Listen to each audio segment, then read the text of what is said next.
Chairman PTI का इंतजार किया जा रहा है।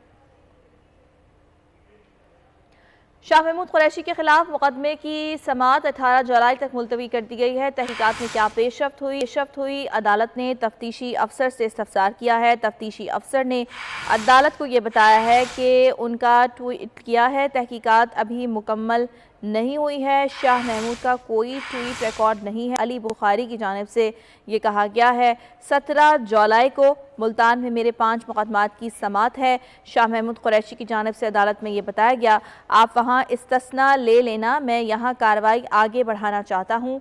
जज की जानिब से ये जवाब दिया गया। शाह महमूद कुरैशी के खिलाफ मुकदमे की समाअत 18 जुलाई तक मुलतवी कर दी गई है और इस मौके पर शाह महमूद कुरैशी का ये कहना था कि 17 जुलाई को मुल्तान में मेरे 5 मुकदमात की समाअत है। इस मौके पर जज की जानिब से ये रिमार्क्स दिए गए कि आप उन केसेस में इस्तिस्ना ले लें क्योंकि मैं यहाँ पर कार्रवाई आगे बढ़ाना चाहता हूँ। तहकीकात में क्या पेशरफ्त हुई है, अदालत ने तफ्तीशी अफसर से ये इस्तफसार भी किया है।